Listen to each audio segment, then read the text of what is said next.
Ano nga bang pinagkaiba ng do-it-yourself travel sa with agency? So, let's find out! By the way guys, I'm Girly, a travel and tours owner. So, in this video, marami nagtatanong ano nga bang pinagkaiba ng DIY or ng do-it-yourself sa mag-agency. So, guys, ang dami naming inquiries regarding dito. Sasabi nila na, ma'am, titingnan namin kung saan nga ba mas mura or ma'am, titingnan namin saan nga ba mas maganda sa may agency ba or kami-kami na lang po mag-process. So, sa video na to, lilinawin natin ano nga ba yung difference nung dalawa. Unang-una, kung usapan lang din naman ay kung saan ka makakamura, I suggest DIY. Yun ay kung saan makakamura.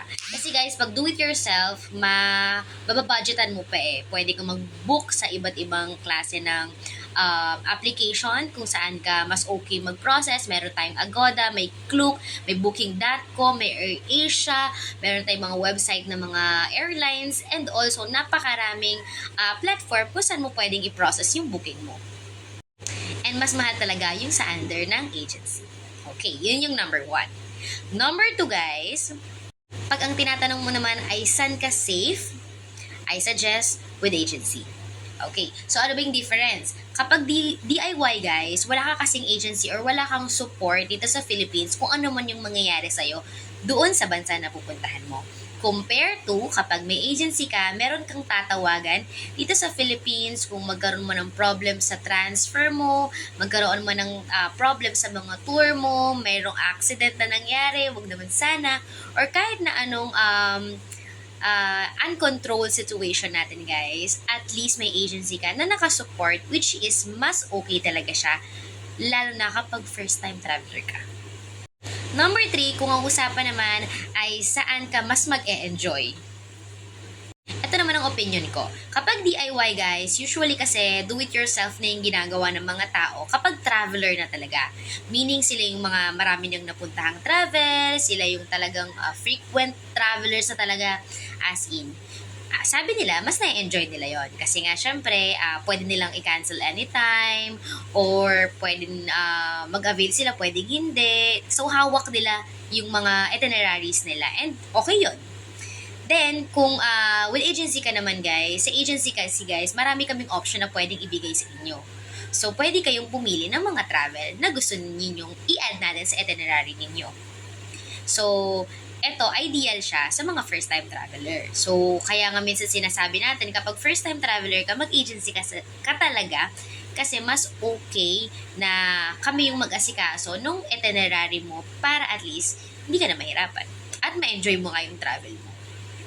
Number 4, pag ang usapan naman ay hassle-free. Saan ba mas hassle-free? DIY ba? Or with agency? So, sa DIY guys, I don't know sa ibang mga nagdi-DIY, but based sa kanila, sa mga naririnig ko sa mga client namin, medyo problematic din.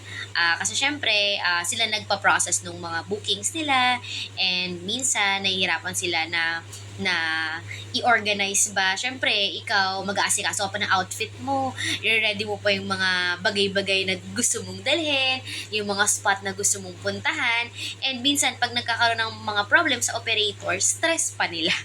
So, parang nangyayari, hindi na sila nag-enjoy sa travel nila. So, parang nahassle sila.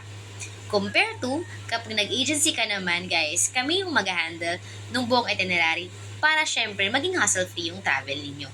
So yun guys, yung trabaho naman namin as travel agent or travel agency na pinoprovide namin sa mga clients namin.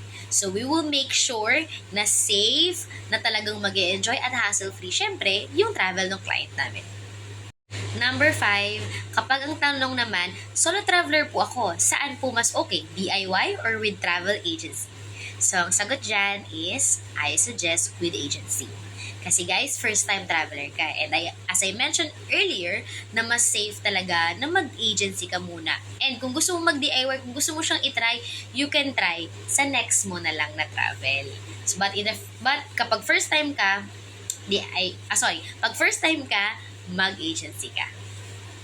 Number 6, kapag ang tanong naman, ma'am, family kami, ano bang mas okay? With agency po ba or DIY? Kapag family naman kayo na magta-travel, ibabalik ko lang din yung tanong. Ano po bang mas okay sa inyo? Mag-DIY kayo na kayo lahat mag-aasikaso ng buong itinerary at mag-aasikaso ng buong lahat makikipag-usap sa buong operator ninyo, or magpipay po kayo sa travel agency and kami na pong bahala sa lahat. So, it depends po yan sa tao. And that's it. So, I hope nabigyan ko po kayo ng linaw kung anong difference between DIY or with agency. So, guys, meron kaming mga promos this coming June. So, you can visit our website or aming Facebook account. So, ayan siya. See and Explore Travel and Tours. And marami nag-a-assist sa inyo dun, guys. And hindi kami automated. So, talagang tao po ang nag-a-assist doon para at least mapabilis natin yung pag-process ng mga travels ninyo. So, I think that's it lang. Thank you so much for watching. Bye! You my little boo thing, so I'll give a hoot what you do. Say, girl, I know you.